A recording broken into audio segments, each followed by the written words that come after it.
se rapprochait du moment de la discussion, et plus mon cœur s'est mis à battre vite. J'espère qu'il y a des cardiologues dans la salle. Ça peut toujours être utile.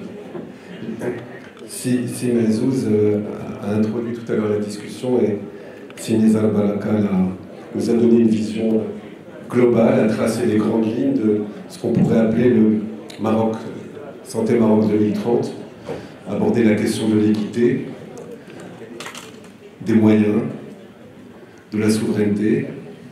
Ce premier panel, on va s'arrêter sur la question de la soutenabilité humaine et financière de notre système de santé, c'est-à-dire au fond les moyens dont on aura besoin pour pouvoir gérer une architecture sanitaire qui soit digne des citoyens pour aujourd'hui et pour demain. Je vais demander aux panélistes de venir me rejoindre. Madame Raja Arzadi, professeure en chirurgie, cancérologue, ancien membre du NMD. Où vous voulez, chère madame. Monsieur Khalid Helou, président de l'Alliance des médecins istiqlaliens, directeur général de l'ANAM. Monsieur Hassan Boubrek, directeur général de la CNSS. Professeur Khalid Tabi, chef du service des urgences chirurgicales à l'hôpital de Nourouch. Docteur Mohamed Moujra, j'ai envie de dire qu'on ne présente plus, et qui a fondé.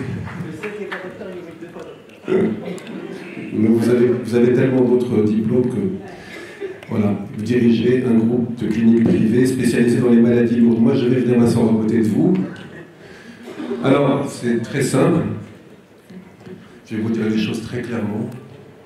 Je sais que ce sera difficile de vous discipliner tant que vous avez de choses à dire et tant le sujet est important, mais j'ai le mauvais rôle. Je vais être obligé de vous demander de vous formater un petit peu. Donc, la règle du jeu est la suivante. Vu qu'on a 40 minutes et que vous êtes 5, avec une tolérance de 10%, ça fait quelques secondes en plus, vous aurez 8 minutes chacun. Alors soit, je m'adresse à mon ami Raja, soit vous décidez de vous exprimer pendant 8 minutes, vous avez un portefeuille de 8 minutes, vous les dépensez tout de suite, soit, et ce serait mieux pour moi et pour tout le monde, de structurer le temps de parole, on va dire en 3 fois 2 minutes 75, allez 3 fois 3 minutes, on va aller jusqu'à 9 minutes. Premier round de questions, on en a parlé tout à l'heure, mais c'est un point important. Et tout le monde d'ailleurs est d'accord sur l'idée qu'il y a un avant et un après Covid, que la crise du Covid a été un moment, un point nodal, qui a permis justement de penser mieux, de remettre en question un certain nombre d'idées, créer notamment ce qu'on appelle aujourd'hui des GST, une agence du médicament, une agence du sang, une haute autorité de la santé. Je m'adresse à vous, cher Raja Arzadi. Je sais que la grande question de votre vie, c'est la question de la prévention. Où est-ce qu'on en est, malgré la refonte de notre architecture sanitaire? Où est-ce qu'on en est rapidement, si vous voulez? Vous pourrez, en troisième round, parler davantage de la question de la prévention aujourd'hui au Maroc, qui est essentielle. Mais après, est-ce que vous avez senti qu'il y a un après-Covid, même sur la question de la prévention? Est-ce que ça a été pris en compte davantage? Est-ce que vous pouvez le dire en 2 minutes? Comme ça, il va vous en rester 6.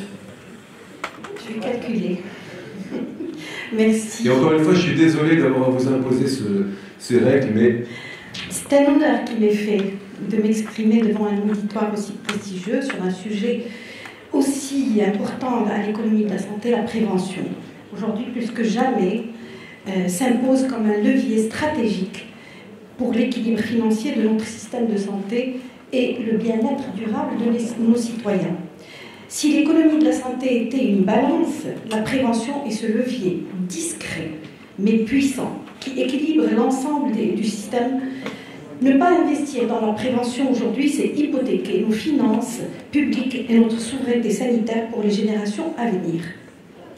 Et est-ce que vous avez le sentiment, pour essayer de répondre un peu à la question, est-ce que vous avez le sentiment que ce qui s'est passé après le Covid, depuis 2020, depuis un grand discours de Sa Majesté le Roi, qui a lancé la nouvelle architecture sanitaire, est-ce que vous avez le sentiment que ce qui vous intéresse, la question de la prévention, fait partie, Je pense par exemple à la haute autorité de la santé. C'est un point important aussi. Alors, la question de la prévention est une question vaste, transverse, intersectorielle, dont les résultats, on ne les voit pas tout de suite. C'est pour ça qu'il faut être patient. C'est pour ça que ça reste le parent pauvre des politiques publiques. Elle ne dépasse pas 6%, 7% du budget total de la santé. Mais elle reste le levier puissant pour pouvoir diminuer et les dépenses et les maladies de pratiquement 40%. C'est un chiffre qui est énorme, 40%. C'est intéressant d'investir dans la prévention quand on sait qu'on va soulager ces systèmes de santé, quand on sait qu'il y a une pénurie de professionnels de santé, quand on va diminuer la charge de travail sur ces professionnels de santé, et quand on sait qu'on va gagner 40% des dépenses pour un système de santé qui se met en place, une assurance maladie pour tous. On a 22 millions de citoyens qui arrivent sur les caisses, et pour préserver cet équilibre financier, il faut absolument ce levier de la prévention. Donc, vous parlez du Covid. Vous êtes en train de gaspiller votre portefeuille du public. Et si la salle est d'accord, on vous rajoutera une minute à la fin. Vous êtes tous d'accord, j'espère. Même deux. J'ai préparé 15 pages et il faut que je les résume en... Oui, alors, le Covid. La Covid, je ne sais pas le ou là.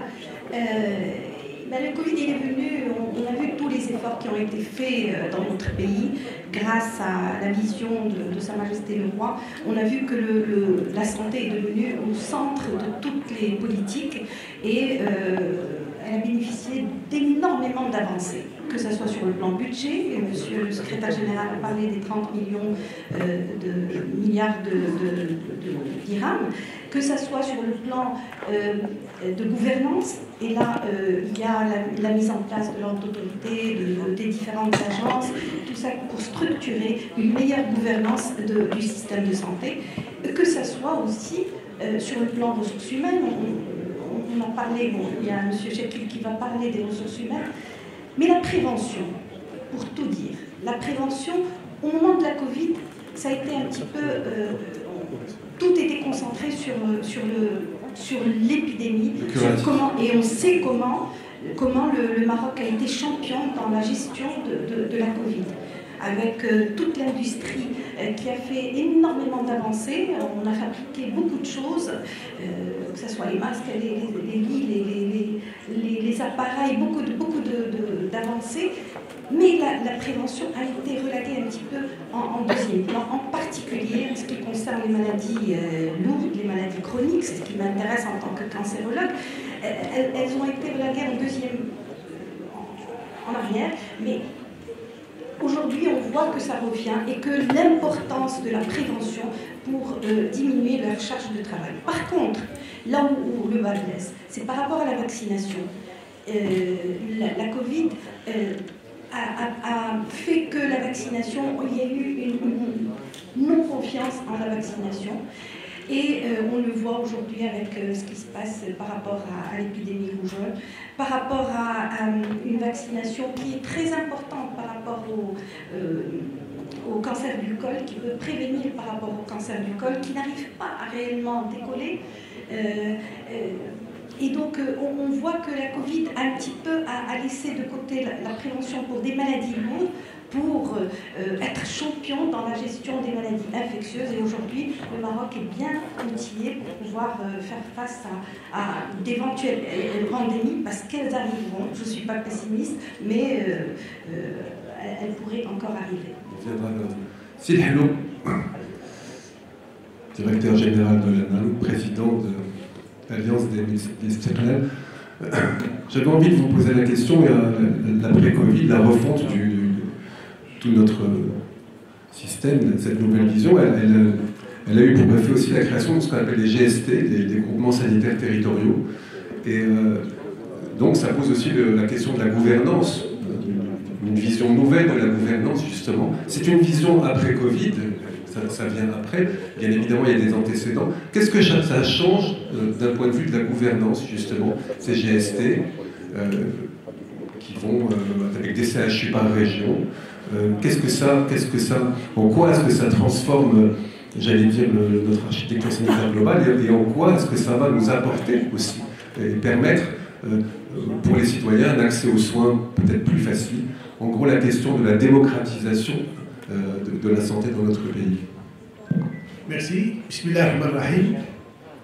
Tout d'abord, je profite de cette prise de parole pour saluer la présence parmi nous de Monsieur le Secrétaire Général et de le féliciter par rapport à la qualité de son intervention qui a fait le tour de la question. Il ne nous reste rien à dire pratiquement, mais on va essayer quand même de rentrer dans quelques détails. Et bien évidemment, je salue la présence d'un bon nombre de médecins qui se sont mobilisés aujourd'hui à partir de plusieurs villes du Maroc pour participer à cet événement. Merci d'avoir accepté l'invitation de l'Alliance des médecins istiqlaliennes qui est co-organisatrice de cet événement. Pour la question du Covid, l'avant et l'après-Covid, je crois qu'il faut il y a l'avant, il y a le Covid lui-même, il y a aussi l'après-Covid. L'avant-Covid, là, il y a deux faits marquants qu'il faut rappeler. Il y a d'abord le discours de Sa Majesté qui avait demandé, qui avait appelé à la refonte globale du système de santé, à la refonte du RAMEL. Il y avait le rapport sur le nouveau modèle de développement qui avait commencé déjà les concertations. C'était des concertations élargies qui avaient touché toutes les franges de la population, des représentants politiques, des partenaires sociaux, du tissu associatif et tout ça. Mais il y avait quand même un système paresseux. Il y avait des incertitudes du système de santé. Il y avait de la pénurie des ressources humaines. Il y avait des budgets limités. Et là, on ne peut pas comparer un contexte marqué par ces faits, un contexte où il y a une annonce de grandes réformes du secteur de la santé. Mais au moment du Covid, il y avait quand même cette découverte d'un système résilient. Le système de santé qui a fait face, mais de la meilleure manière, face à une crise mondiale. Et plusieurs pays qui nous dépassent largement en matière d'équipement d'infrastructures, mais ils n'ont pas pu surmonter la crise comme il a fait le Maroc. Parce qu'il y avait l'engagement du corps médical dans sa globalité, paramédicaux, techniciens, professeurs, hôpitaux universitaires et tout ça. Ce qu'a fait, le fait marquant de cette étape, c'était l'inter et la multisectorialité qui a donné ces résultats. On a trouvé plusieurs départements ministériels qui se sont engagés. Ministère de l'Intérieur, ministère des Affaires, ministère des Économies et des Finances, ministère de la Santé, et même la population elle-même s'est engagée pour faire face à cette crise Covid. Et c'est à ce moment-là qu'il fallait donner de l'importance et de lier la résilience d'un système à l'intersectorialité du système de santé. Après Covid, bien évidemment, il y a l'annonce qui a été expliquée par notre secrétaire général, c'est la grande réforme de la protection sociale qui a apporté un plus par rapport à la protection sociale, mais qui a, je dirais, bouleversé le système de santé. C'est un nouveau mode de gestion aujourd'hui. On parle des GST, des groupements sanitaires territoriaux. C'est un nouveau modèle qui diffère absolument avec l'ancien. En quoi précisément? Alors, c'est d'abord l'approche participative et les de mise. C'est-à-dire posée, placée au devant de la scène. Si, par exemple, je cite la composition du conseil d'administration d'un GST, on retrouve le wali, le président de la région, on trouve les représentants du métier, les représentants de la formation, c'est-à-dire les doyens, les directeurs des CHU et tout ça. Et c'est là où il y a la prise de décision concertée. Et on peut dire aujourd'hui qu'une planification basée sur la concertation et une approche participative, inclusive, donnera des résultats par rapport à ce qu'on faisait avant. Plus de centralisation de la décision et la gestion, comme ça a été rappelé par notre secrétaire général, aura à bénéficier sur beaucoup de plans, notamment la mobilisation des fonds, la maîtrise et le suivi des budgets, tout ça. Merci. Pour parler de mobilisation des fonds, j'en profite pour poser la question à Sertabi. Un CHU, c'est un centre de soins, de formation et de recherche. Vu la nouvelle configuration, comment va s'organiser justement le financement des CHU, notamment en termes de formation et de recherche? Est-ce que ça change quelque chose? Est-ce que vous êtes plutôt optimiste? Est-ce que vous pensez qu'il y a un défi à relever, et lequel? Merci pour l'invitation. Je suis très heureux d'être parmi cette honorable assistance.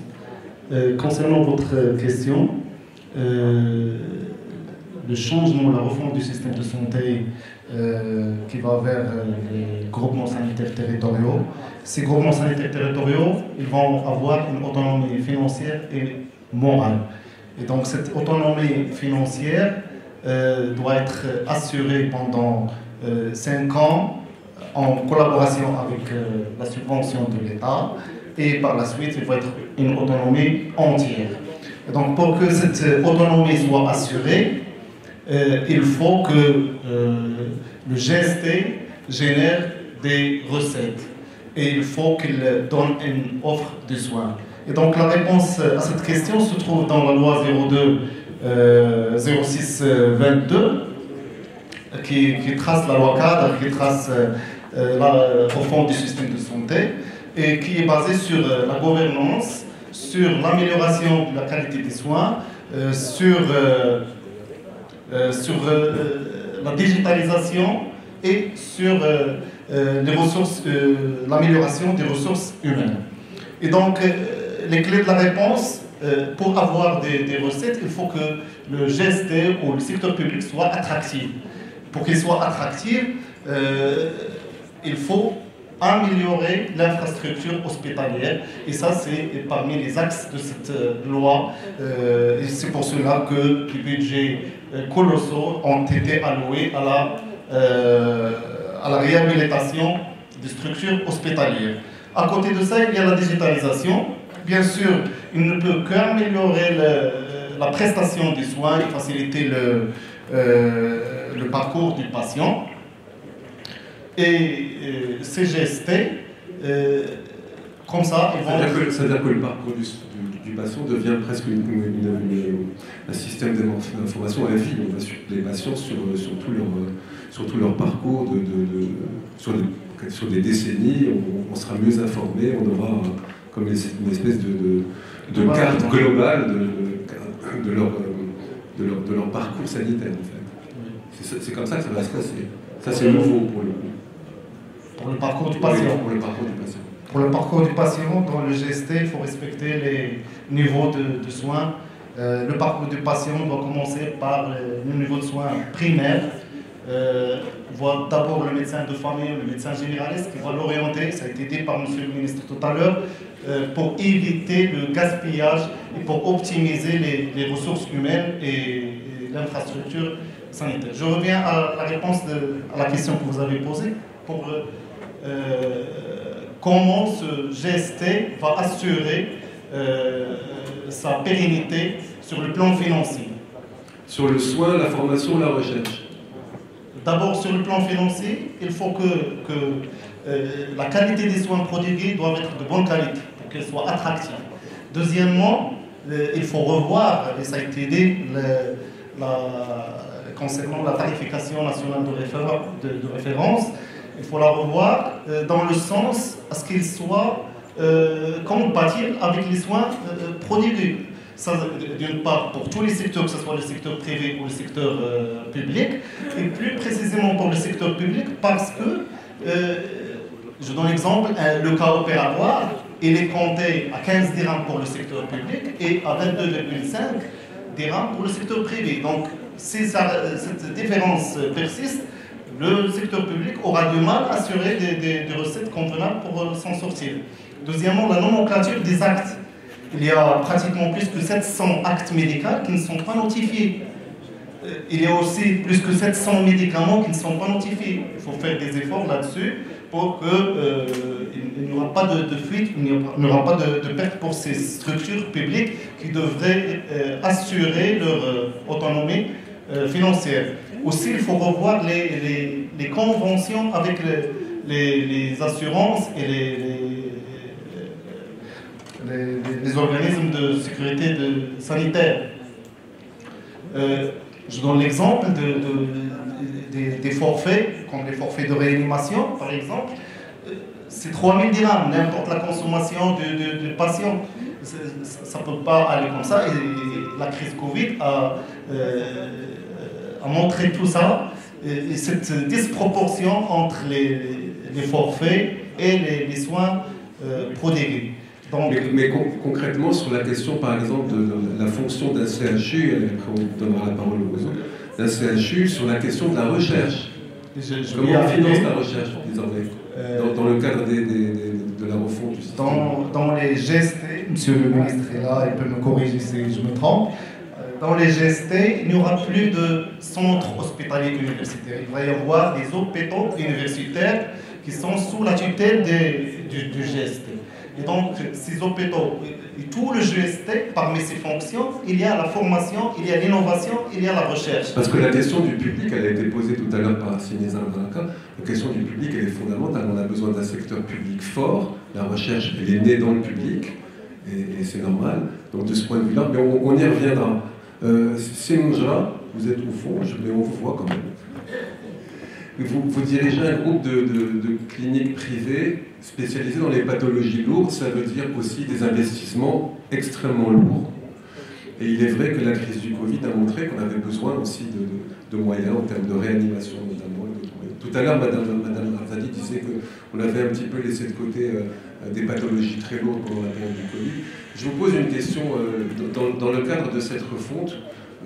Dans un partenariat public-privé qui est désormais entériné justement par les groupements sanitaires territoriaux, vous qui connaissez bien le coût justement des nouvelles technologies, quelle est votre vision en termes d'investissement, de moyens, si on veut pouvoir, on sait par exemple que dans des cliniques privées, il y a des PET scans, un PET scan ça coûte très cher, quelquefois dans le public il n'y en a pas toujours.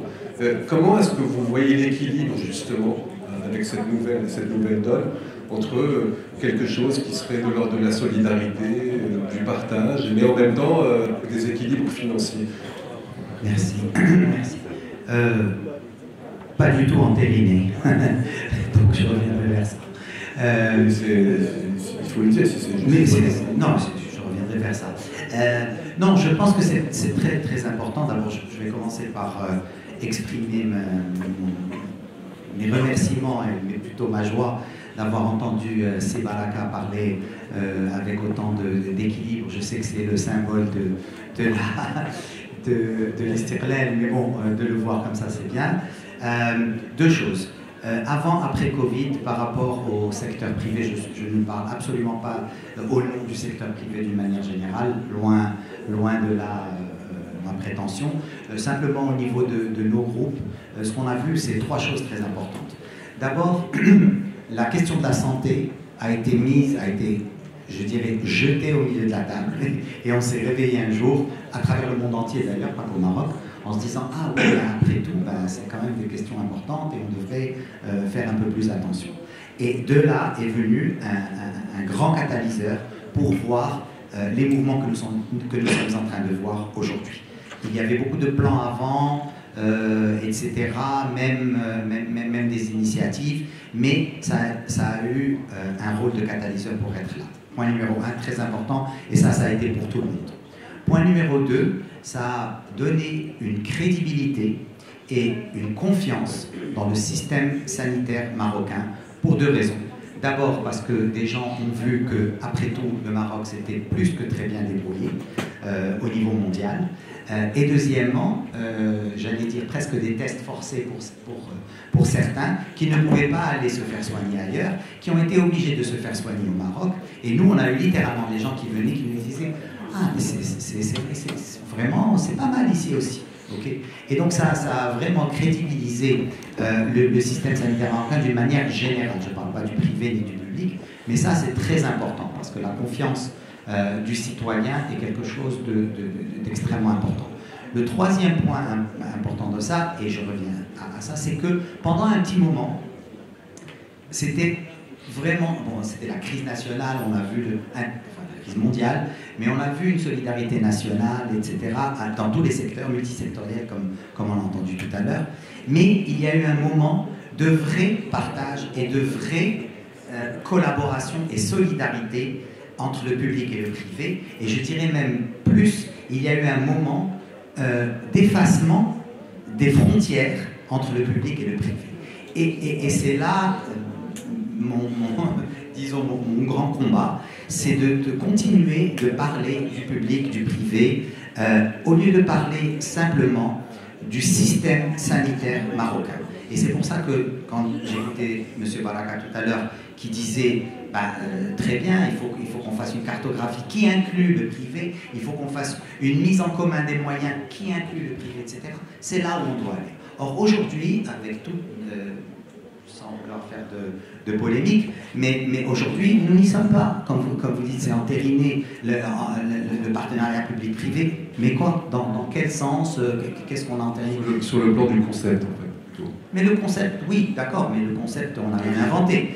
Prenons cet exemple qu'on est en train d'écouter maintenant, le GST, okay, qui sont la grande révolution de tout ce qu'on dit, et on dit effectivement qu'il y a quelque chose qui est multisectoriel, multidisciplinaire. Mais quand on dit les secteurs, qu'est-ce qu'on dit?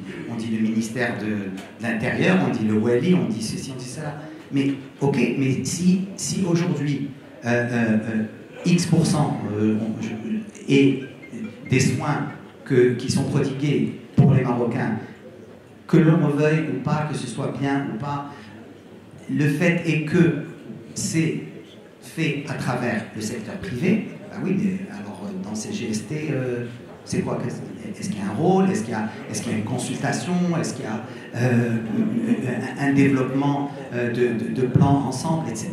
Donc, je ne vais pas prendre mes 8 minutes là-dessus, mais je dirais que la vision qu'on a entendue de monsieur le secrétaire général est magnifique, et il faut que l'on s'assure que ça soit une réalité et que l'on parle d'un dispositif sanitaire au Maroc global. Et à partir de là, comme vous dites, un PET scan ou n'importe quoi, on vient, on s'assoit. On n'a vécu ça que pendant le Covid, où on avait des gens qui disaient, s'il vous plaît, vous avez des lits, on a besoin, s'il vous plaît, les gens ne peuvent pas venir de Oujda, par exemple, on a un centre à Oujda qui avait des machines qui n'existaient qu'à Rabat, les gens normalement venaient à Rabat, on peut pas, ils ne peuvent pas partir, est-ce que vous pouvez le faire chez vous? Avec plaisir. Et le dernier point, comme vous avez dit, ce n'est pas du tout une question financière pour le privé, en tout cas, je ne parlerai que pour mon groupe, parce qu'on a besoin d'un secteur public très très fort, mais on a besoin d'un secteur public qui ne voit pas la réussite du privé comme un échec du public. C'est tout. Ouais, c'est une remarque très intéressante. Si Hassan, vous avez écouté tous ces experts, et vous finalement, vous êtes directeur général de la CNSS, votre métier c'est aussi de financer tout ça, tous ces malades, tous ces citoyens, ces citoyennes qui ont besoin de prise en charge, que ce soit pour des maladies chroniques ou des maladies lourdes, pour des maladies de peau. Il s'est passé aussi beaucoup de choses depuis la sortie du Covid, c'est qu'on a eu un recensement. Notre population a augmenté de 9%, d'une part. J'aimerais bien savoir ce que ça change aussi pour la vision que vous avez sur la question justement de la couverture sociale, de la prévoyance. Et puis autre chose, c'est qu'on sait qu'à l'horizon 2050, 25% de la population marocaine aura plus de 65 ans. Donc vieillissement de la population à l'horizon 2050. Comment le directeur général de la CNSS voit-il ces perspectives? Très bien. Si vous permettez, je vais réagir très rapidement aussi à ce qui a été dit. Évidemment. Notamment la question de la place du secteur public par rapport au secteur privé, et à la question de la tarification nationale des références, qui est une question qui est aujourd'hui posée de manière assez forte. Et je viens à la question que vous avez posée par rapport à la démographie et le fait que la population devient plus âgée. Alors, sur la place du secteur public et du secteur privé, je partage tout à fait l'avis du secrétaire général, dans le sens où je pense qu'il est absolument primordial que le secteur public joue un rôle fort et qu'il soit un pivot dans le dispositif de santé au Maroc. Sans qu'il y ait d'antagonisme ou de contradiction avec le secteur privé, mais le secteur public doit retrouver sa place, qu'il ne trouve absolument pas aujourd'hui, parce que quand on regarde les chiffres, si vous prenez l'assurance maladie des travailleurs salariés, celle des TNS, par exemple, vous avez quelque chose comme 90 à 95% des dépenses qui vont vers le privé. vers le secteur privé. C'est ce que nous constatons aujourd'hui. Même si vous prenez l'amont d'amont, qui est en fait les extramédis, aujourd'hui nous avons quasiment 70% des dépenses qui vont vers le privé, en y comptant les dépenses par capitation, c'est-à-dire ce qu'on verse au centre de santé, qui est un montant de 1,3 milliard de dirhams par an. Et donc c'est absolument nécessaire, il est absolument important que ces trajectoires soient rectifiées. Alors ça demande du temps, il y a des ingrédients, malheureusement ce n'est pas d'un clic du souris qu'on règle ces problèmes-là. Et je pense qu'il y a deux facteurs qui me semblent importants. Le premier, c'est la question de la qualité de l'offre du public. Je pense qu'il y a un effort extraordinaire qui est fait aujourd'hui par l'État, des budgets colossaux, des CHU dans toutes les régions, aussi une révision de la gouvernance qui permettrait demain d'avoir une qualité une offre de meilleure qualité. Mais vous avez également d'autres pendants qui, au fait, comment capter et intéresser la population des médecins et des professionnels de la santé tous des paramédicales, pour qu'ils restent dans le public et qu'ils gardent les malades dans le secteur public. Je pense que ces deux questions-là, aujourd'hui, elles sont adressées, parce qu'il y a des projets aussi sur cette question d'intéressement des populations, enfin des professionnels de la santé dans le secteur public, mais ça demande du temps pour qu'on puisse voir des éléments importants. La question de la nomenclature, c'est une question qui est un peu compliquée, et la question aussi des actes. Vous avez parlé de 700 ou 800 actes. Nous avons fait un travail avec les CHU. Au fait, quand on décortique les 700 et 800, le chiffre n'est pas exact, parce qu'il y a beaucoup d'actes qu'on peut assimiler ou retrouver dans des forfaits ou dans des choses qui sont parallèles. On est plutôt dans les 200 et quelques actes qui ne sont pas aujourd'hui répertoriés chez nous. Alors, il faut qu'on regarde ça. Il faut être très vigilant par rapport à l'extension de la couverture, à la fois en termes de nomenclature, de médicaments ou d'actes. Pourquoi ? Permettez-moi de vous interrompre. Ce qui nous intéresse aussi, c'est la soutenabilité du système. J'y viens. Là, on est vraiment dans la soutenabilité. Pourquoi ? Parce que les ressources sont limitées. Aujourd'hui, quand on parle de cotisation pour les TNS, les gens ont des difficultés déjà à payer des cotisations qui sont à des niveaux extrêmement faibles. Et donc, à un moment donné, les ressources ne suffiront pas si on ne fait pas attention. Et il y a un exemple qui me vient à l'esprit, c'est celui de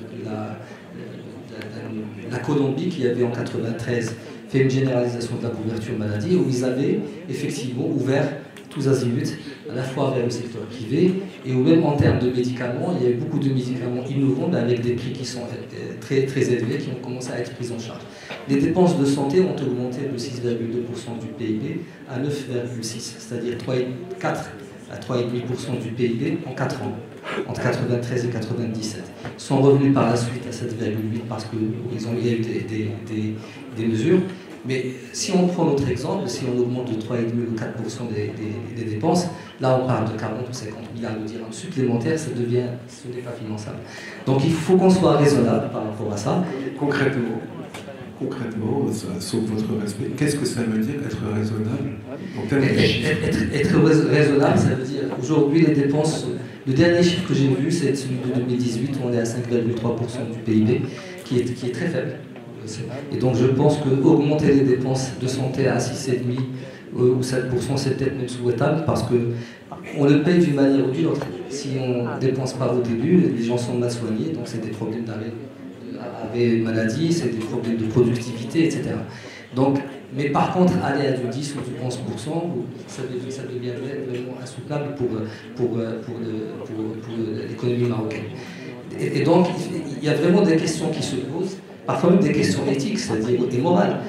Si on parle de médicaments innovants, et nous avons des demandes sur lesquelles on obtient des dérogations parfois de la NAM, mais si vous avez quelqu'un qui est âgé de 76 ans ou de 74 ans et qui a une pathologie, et vous avez un médicament qui va ajouter 6 mois ou 12 mois dans son espérance de vie, et qui coûte 1 million de dirhams, est-ce que vous le remboursez ou vous ne le remboursez pas ? Si c'est un de mes proches, si c'est mon argent, je ferai tout pour lui procurer ce traitement. Mais la collectivité et l'assurance maladie, c'est des questions vraiment fondamentales qu'il faut. Si vous avez un axe qui est invasif, mais qui coûte pas cher, et un axe qui n'est pas invasif mais qui coûte excessivement cher, le TAVI par exemple pour la cardiologie, qu'est-ce que vous faites? Est-ce que vous remboursez ou vous remboursez pas? Et d'autant plus si on sait qu'en 2050 on aura 25%. Ah oui, donc on va avoir des maladies chroniques. Bien sûr, bien sûr. Et d'ici là, on aura une architecture sanitaire, il faut le souhaiter, qui sera à la hauteur des attentes du citoyen, si tout se passe bien. J'espère. En tout cas, cette démographie, ce changement démographique pose vraiment des défis énormes pour l'humain. Défis sur la santé, évidemment. Vous savez, une personne âgée, en moyenne, elle va consommer à peu près 20 à 30% dans la dernière année en dépenses de santé de tout ce qu'elle a consommé pendant toute sa vie. Pendant les 70 ans, en une année, c'est le tiers pratiquement de ce qu'elle a consommé pendant toute sa vie. Et donc vous voyez ce qui nous attend un petit peu par rapport à ces questions-là. Ça pose aussi le problème dans un autre domaine de la croissance, parce que si vous avez des personnes âgées, moins de personnes qui rentrent sur le marché du travail, donc vous avez même un problème de croissance. Donc c'est des questions qu'il va falloir anticiper réellement dès maintenant et travailler sur cela. La prévention, par exemple, dans le domaine de la santé, la prise en charge précoce sont des éléments qui me semblent extraordinairement importants. On va faire un dernier ordre, puisqu'on vous a octroyé 2 ou 3 minutes de plus. Ça va être la chance quand même. Et rapidement, à chacun de vous, je vais demander en quelques mots-clés, à partir de la vision qui est la vôtre, de votre expertise, de votre expérience, de vos fonctions actuelles, quels sont pour chacun de vous non pas la recette miracle, mais les termes que vous choisiriez pour nous donner, comment dirais-je, les moyens d'une soutenabilité réaliste et aussi bien financière qu'humaine. Qu'est-ce qui vous semble à court, moyen et long terme devant être fait pour que justement on puisse financer, parce qu'en fait les deux questions c'est le financement et la gouvernance, hein, si on devait résumer tout ça rapidement. Je vais commencer par Sinja. D'accord. Ce qui vous permettra peut-être de compléter votre propos. Oui, non, merci beaucoup. Et évidemment, c'est une question très vaste. Moi, je le regarderai un peu... à partir de ce que vous à partir de mon expérience, avec un double prisme. Un prisme de financement, c'est-à-dire comment rentrer plus d'argent ou donner plus de moyens et de ressources au secteur de la santé. Donc là, on a effectivement une augmentation du budget, ou de la partie du budget de l'État, donc on passe de 5,5 à 6,5 à 7, effectivement. Il y a ça. Il y a d'autres moyens qui sont peut-être des moyens fiscaux indirects, littéralement vers la santé. Okay. Donc on peut penser à des choses comme, encore une fois je ne veux pas être trop polémique, mais aujourd'hui on subventionne le sucre à un niveau qui est 2 fois les dépenses de soins du diabète. Alors donc est-ce que ça a du sens ou pas? Je ne sais pas. Donc faire un petit peu plus, sans faire de jeu de mots, de chirurgie fiscale, okay, pour comprendre comment est-ce qu'on peut extraire à partir de la taxation de produits nocifs, etc. pour ça. Donc ça, c'est le deuxième moyen. Le troisième moyen, on peut même être, le Maroc a toujours été très innovant, le troisième moyen, c'est de voir des moyens de financement alternatifs. Sans aller jusqu'à certains pays qui mettent littéralement des émissions obligataires santé, okay, des IPO. Non, pas des IPO. Moi, je parle d'un moyen de financer la santé. Je ne parle pas d'une entreprise seule qui va se financer. Mais il y a des concepts qui sont très, très engagés. Et donc ça, c'est au niveau, on va dire, des ressources, plus de ressources. Donc ça, il faut véritablement le voir, parce que c'est vrai que ce n'est pas réaliste de continuer à demander juste une plus grande partie du budget ou plus de budget à chaque fois, c'est pas ça. Et la deuxième partie, très très importante, c'est l'utilisation de ces ressources et l'optimisation de ces ressources. Donc cette optimisation a 2 volets. Elle a un volet que j'appellerais l'optimisation intrinsèque, c'est-à-dire mieux acheter, aussi bien mieux rembourser, remplacer certains médicaments par d'autres, etc., etc. Donc ça, c'est ce que j'appellerais l'optimisation intrinsèque. Et ensuite, il y a l'optimisation extrinsèque qui est, et là on revient à notre thème favori, dont une partie sont les PPP. Mais qu'est-ce que ça veut dire l'optimisation intrinsèque? Ça veut dire que quand, encore une fois, on a une approche qui est globale de système de santé, on va pouvoir optimiser des choses d'une façon très importante. Nous avons par exemple, pour parler juste de nos activités, nous sommes sur certaines toutes petites villes, nous allons avoir vous parliez de PET scan, mais sans aller vers le PET scan, même un scanner normal ou une IRM, etc., qui a une capacité peut-être d'une vingtaine de patients par jour. Cette ville aurait besoin un maximum de 15 à 20 patients par jour. Eh ben, c'est pas la peine que le CHU ou le CHR aille acheter une autre IRM ou une deuxième, une troisième. Pourquoi ne pas faire des conventions, des contrats, etc. Et vice-versa d'ailleurs. Si le privé va quelque part et peut attirer des spécialistes qui sont dans le public, pourquoi aller avoir un autre spécialiste du privé qu'on va amener, qui va pouvoir faire des choses, etc. Donc, les exemples sont multiples, mais aujourd'hui, mon message, en tout cas en tant qu'un des acteurs du privé, encore une fois, je ne parle pas du tout au nom de tout le monde, c'est qu'on a encore beaucoup de travail à faire pour mettre ensemble nos ressources et que l'on voit tout ça, je veux dire, comme acteur de la santé d'une manière générale, pour pouvoir l'optimiser.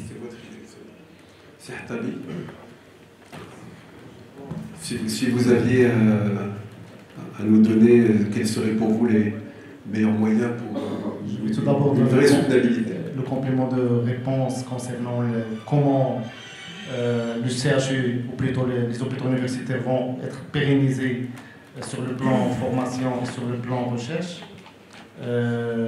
Normalement, la formation, plutôt un acte de soins au CHU, coûte plus qu'un acte de soins dans une clinique privée, par exemple. Pourquoi? Parce qu'on aura à traiter le patient et à prendre un apprenant. Et en apprenant cet apprenant, on va consommer du matériel, on va bousiller le matériel médico-technique parce que il va être malmené par les apprenants. Et donc le coût de soins dans un centre universitaire est beaucoup plus important que dans une clinique privée. C'est pour cela qu'il faut ces GST, il faut leur allouer un budget pour la formation. Concernant la recherche, c'est une fonction de GST, il faut un budget, mais là, personnellement, j'insiste sur les partenariats pour la recherche, les partenariats entre public et industrie. Je donne l'exemple de notre CHU. Il y a eu récemment l'invention d'un appareil de dialyse portable par une équipe de recherche du CHU. Et donc, ils sont en train de chercher des investisseurs pour breveter avec le brevet de leur travail. Et donc, si on développe ces partenariats, ça va donner une issue au financement du GST. Et de là, je passe au mot-clé pour réussir l'autofinancement de ces GST. Le mot-clé, partenariat. Il faut développer partenariat public-public, public-privé. Il faut aussi, une fois le personnel médical et paramédical est valorisé, et surtout avec la rémunération attractive, j'appelle au nationalisme du personnel. Parce qu'une fois on a le nationalisme, on est bien sur le plan matériel, l'efficacité, l'accueil, l'observance du travail va être meilleure et par conséquent l'attraction. Troisième mot-clé, la réhabilitation des structures de soins préexistantes pour les rendre attractives. Je ne dis pas compétitives au privé, mais attractives parce que, par exemple, au lieu d'avoir des salles de 6 patients ou 8 patients, la structure et l'architecture des hôpitaux publics peut avoir des salles de 2 patients comme les cliniques privées. C'est plus humain et ça respecte l'intimité, ça va être plus attractif. C'est hello, votre feuille de route, si j'ose dire. Moi, je vais essayer d'aborder cette question dans 3 dimensions. La question de la soutenabilité. Oui. Est-ce qu'on a les moyens et oui, qu'est-ce qu'il faut faire? Oui. Alors, la première dimension, c'est telle qui est en rapport avec le droit. Et là, je vais annoncer un chiffre par rapport à l'indicateur aujourd'hui. Le restant à charge, après, bien évidemment, prise en charge par les organismes assureurs, les organismes gestionnaires de l'assurance maladie, s'élève aujourd'hui à plus de 35%. Ça veut dire que même si une personne est assurée, et sur la base de ses frais engagés, il ne reçoit que moins de 65% de remboursement. Et là, c'est un problème très important qui témoigne d'abord de l'efficacité des systèmes mis en place, mais aussi des efforts attendus. Là, il faut quand même aller chercher là où il faut trouver des solutions pour améliorer ce restant à charge qui est très excessif et qui devient aujourd'hui insupportable vu l'évolution de la technologie, l'évolution du coût de prise en charge.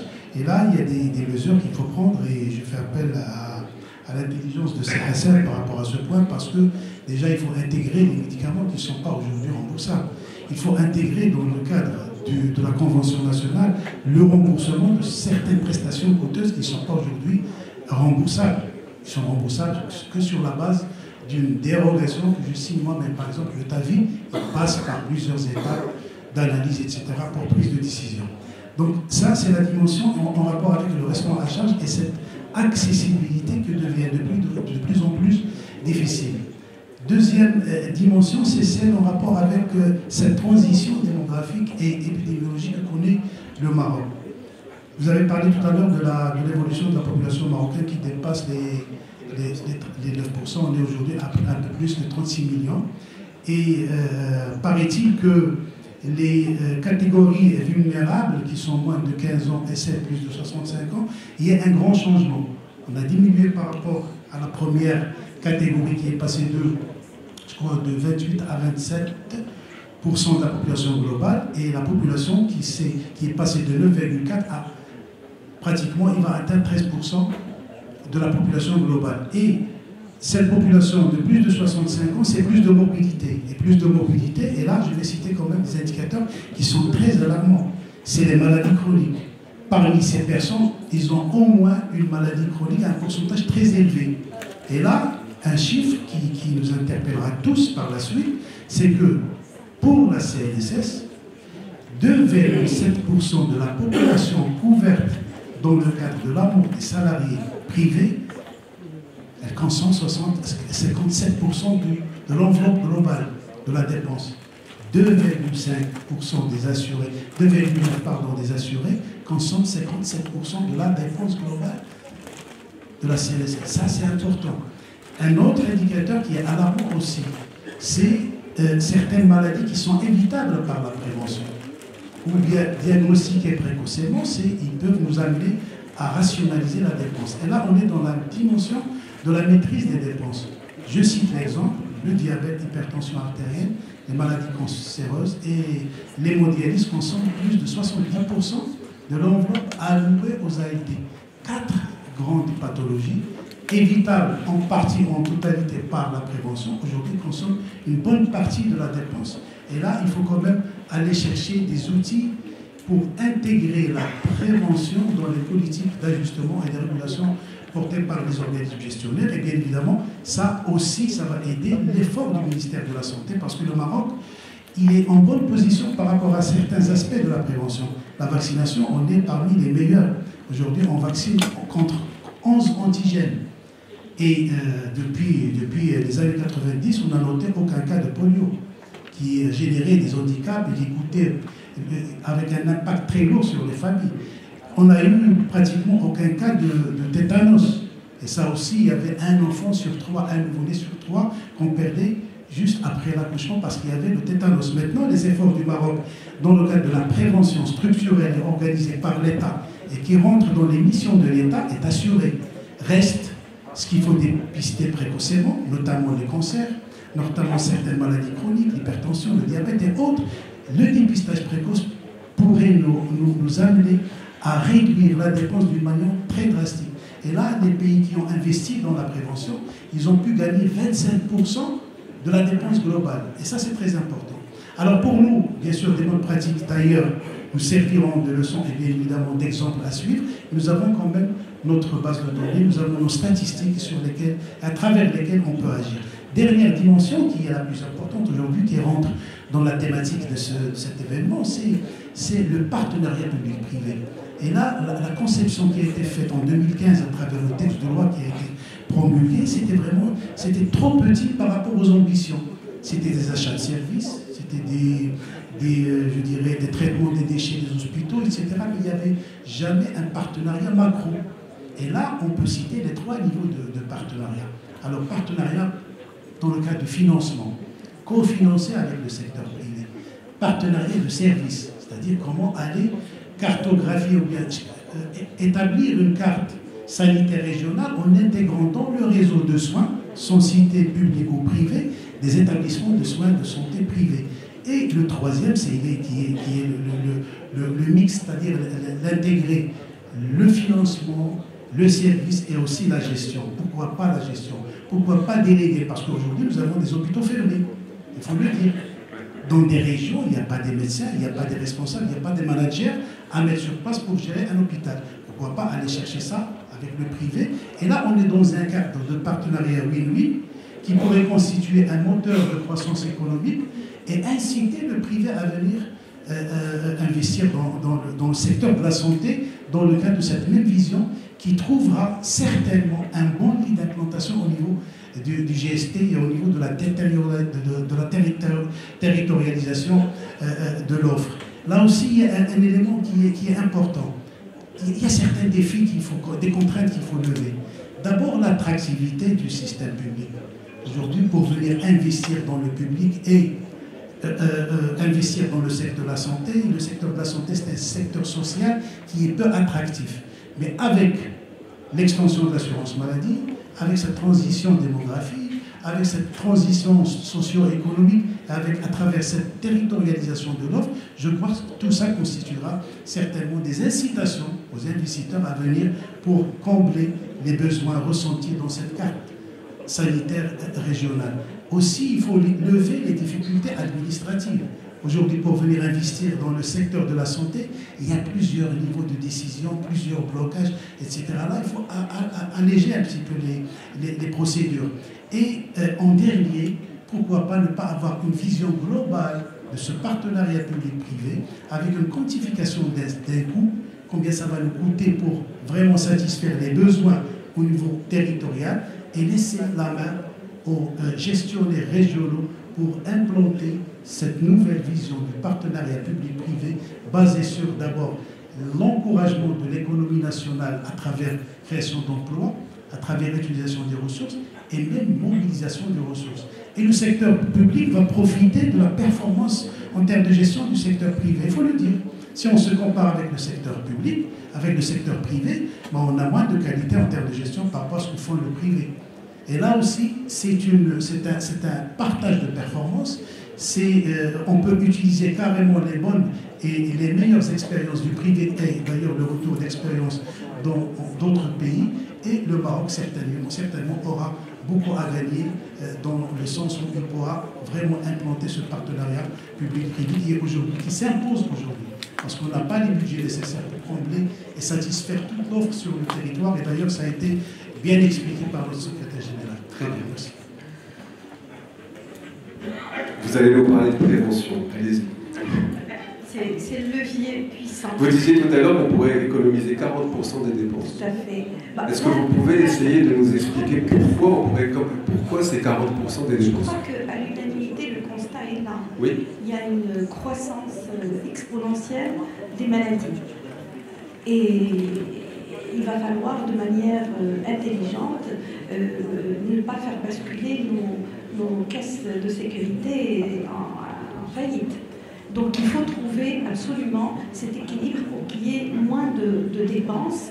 Et le levier qui me semble, évidemment, comme l'a dit Sergio, il y a des leviers importants. pour les systèmes de santé. Les ressources humaines et la prévention. Les ressources humaines, quand on les forme bien, quand on forme, on en parlera pour le deuxième, je ne vais pas, mais la formation continue, on va gagner. On va gagner parce qu'il y aura moins de complications et il y aura moins de dépenses. La prévention, le chiffre de 40% est énorme. Je vais vous donner un exemple parce qu'on est dans un public d'économistes, les chiffres parlent et le cancer du sein, celui que je connais le mieux, quand on investit dans la prévention, une mammographie de dépistage, c'est 1000 dirhams à peu près. Si on doit traiter un cancer du sein et un cancer du sein avancé, ça peut aller au-delà des 300 000 dirhams. Donc on voit le chiffre, alors que s'il est traité à un stade précoce, il coûterait même pas le tiers de ce chiffre. Donc on voit que la prévention, et la prévention, c'est d'abord une volonté politique. Il faut qu'il y ait une volonté politique pour la mettre en place. Il faut qu'il y ait une communication fluide, adaptée, une communication fluide, adaptée et continue dans tous les milieux.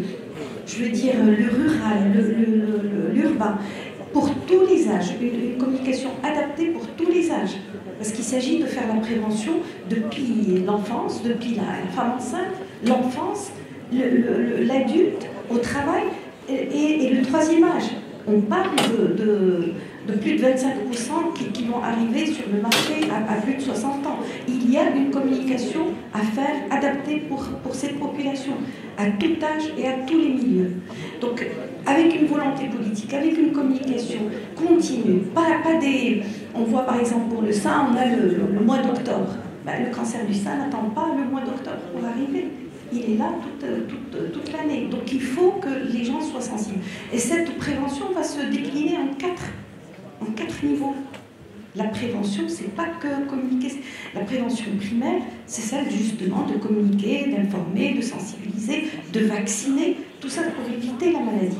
Mais la communication, la prévention secondaire, c'est celle de dépister. Il ne faut pas que, j'en ai vu dans ma pratique au quotidien, des bilans de dépistage qu'on refuse pour prise en charge. Il faut qu'on ait cette prise de conscience qu'un bilan de dépistage pourrait nous faire gagner énormément d'argent par la suite. Donc la prévention secondaire qui serait ce dépistage, surtout pour ces maladies graves et coûteuses, je parle du cancer et tous les autres qui ont été cités, la prévention tertiaire.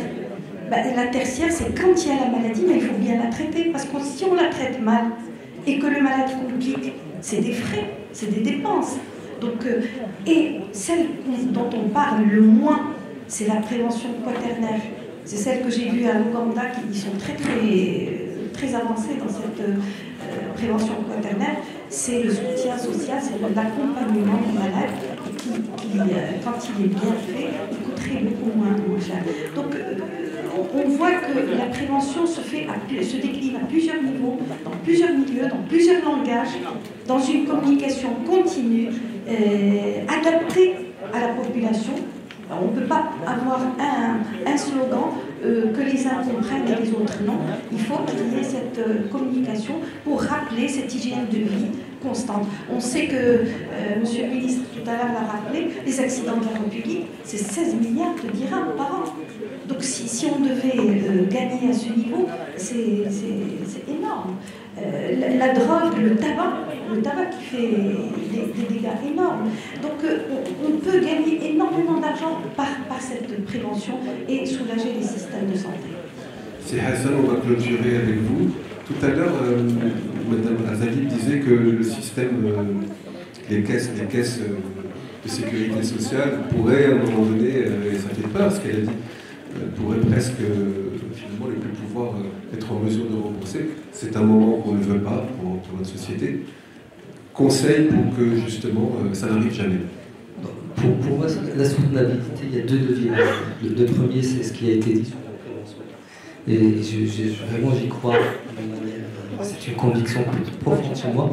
D'ailleurs, on a un texte, une révision de la loi 6500 sur l'assurance maladie, Et nous avons proposé d'inclure parmi les dépenses qui sont relatives à la prévention, de telle façon à ce qu'on puisse effectivement financer un certain nombre de choses, de dépistage, etc.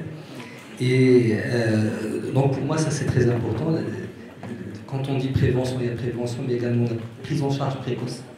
Si je donne un exemple aujourd'hui, nous avons l'une des pathologies qui nous coûte le plus cher, c'est la dialyse, l'insuffisance rénale chronique terminale. C'est pratiquement 2,3 milliards de dirhams par an. Si on ajoute les anti-anémiques qui sont consommés, c'est 400 millions de dirhams de plus. Or, on sait que si on soigne bien le diabète, par exemple, une hypertension, on peut empêcher l'évolution vers cette insuffisance rénale. Et aujourd'hui, la technologie nous permet de faire ça. C'est-à-dire on peut imaginer demain qu'avoir des objets connectés, monitorés, on peut financer. Et comme ça, les gens, nous savons qu'ils sont diabétiques parce qu'ils consomment des médicaments anti-diabète chez nous, les gérer à distance ou la relation avec eux de telle façon à ce qu'ils ne basculent pas vers quelque chose de beaucoup plus grave, qui est dramatique pour eux et qui est très coûteuse pour l'assurance maladie. Donc la prévention, la prise en charge précoce, c'est fondamental. Le deuxième levier qui me semble aussi important, c'est la question de faire de la chasse aux dépenses inutiles. C'est très important. Je reviens à la dialyse. Aujourd'hui, nous consommons, nous remboursons à 850 dirhams la séance de dialyse. C'est un niveau de remboursement qui est aujourd'hui très élevé au regard des pratiques qu'on peut avoir par ailleurs. Et probablement, c'est-à-dire, aujourd'hui, si on regarde le coût réel de la séance, il est beaucoup moins important que ça. Quand on parle des anti-anémiques, par exemple, il y a 4 molécules qui sont aujourd'hui admises au remboursement, avec un rapport de 1 à 2, c'est-à-dire en termes de coût. 2 tiers des prescriptions sont faites sur la molécule la plus chère. Et ça, c'est pas normal. C'est-à-dire, à un moment donné, il faut qu'on adresse ces questions-là, qu'on discute avec les laboratoires, qu'on dérembourse s'il le faut, pour que les gens puissent aller vers les gens. Donc, les dépenses inutiles, c'est un élément important. Juste un exemple, l'un des pays qui dépense le plus sur la santé, c'est les États-Unis. 19% du PIB dépense sur la santé. Et pourtant, l'espérance de vie ne progresse pas aux États-Unis, probablement parce qu'il y a des disparités énormes, mais aussi parce qu'une grande partie des dépenses vont aussi dans des marges vers le privé, vers des laboratoires, vers des choses qui sont indues. Donc, pour nous qui n'avons pas les ressources des États-Unis, des pays qui ont des PIB beaucoup par habitant beaucoup plus importants, je pense qu'il est vraiment primordial que chaque dirham qui est dépensé soit bien dépensé. Et quand je parlais de la tarification nationale de référence, je ne suis pas contre le fait de mettre la consultation à 250 dirhams pour un spécialiste et à 150 dirhams pour un généraliste. Mais de l'autre côté, je ne peux pas rembourser des dispositifs dans le cadre de forfait cardiologique, des dispositifs dont le prix a baissé de moitié, parfois des 2 tiers, et continuer à les rembourser dans le cadre du même forfait. Je ne peux pas continuer à rembourser les anti-anémiques ou la dialyse au niveau où je le fais aujourd'hui. Et c'est cet équilibre qui est important. Faire la chasse aux dépenses inutiles, chaque dirham dépensé doit être indiqué, chaque dirham doit être très bien dépensé. Dernière chose, je ne sais pas, mais en réalité, on pense toujours à l'assurance maladie comme une branche qui est une branche à très court terme. On dit pourquoi faire des réserves, puisque le risque est immédiatement matérialisé. Et d'ailleurs, la plupart des règles prudentielles chez les assureurs ou ailleurs, je pense que la sécurité sociale, il faut la penser autrement. Il faut la penser dans le cadre de ces dynamiques qui sont de très long terme, notamment avec le vieillissement de la population. Et l'idée, par exemple, de dire est-ce qu'il ne faut pas avoir des fonds de réserve constitués pendant qu'on est encore jeune et qui serviront demain lorsque la population sera plus vieille, est-ce que ce n'est pas une idée qui vaut la peine d'être un peu explorée? Merci beaucoup. Non. Ben non. 30 secondes. Parce que vous êtes le président de l'Alliance des médecins, sinon vous n'aurez pas besoin. Il y a des pistolets ici. J'ajouterais un seul point par rapport à ces leviers vraiment qui pourraient nous permettre de voir un peu plus clair par rapport à la pérennité des régimes d'assurance maladie, mais aussi dans le système, c'est cette lutte contre la fraude. Ça, c'est important. C'est l'un des leviers principaux. Mais la fraude aujourd'hui, il est en quelque sorte entre guillemets, je parle sous le contrôle de Hassan, elle est justifiée parce que la tarification aujourd'hui n'est pas juste. La tarification nationale de référence n'est pas juste. lorsqu'on fait le calcul aujourd'hui d'une prise en charge quand même qui est forfaitisée dans le cadre d'un forfait quelconque, on trouve que quand même ce que dépense aujourd'hui la clinique ou le médecin traitant dépasse largement ce qui est donné par les organismes assureurs. Et lorsque la clinique se trouve dans l'impossibilité de donner le soin avec le forfait qui est arrêté dans un cadre conventionnel, donc il y a des agissements parfois quand même et de la surfacturation qui impacte carrément la poche de l'assuré, et ça fait partie des éléments qui aggravent ce restant à charge. Alors la lutte contre la fraude va de pair avec l'amélioration de la tarification nationale, mais aussi de mieux serrer l'encadrement technique de l'assurance maladie. Voilà. Merci beaucoup. Merci à tous. Merci pour votre expertise, votre engagement.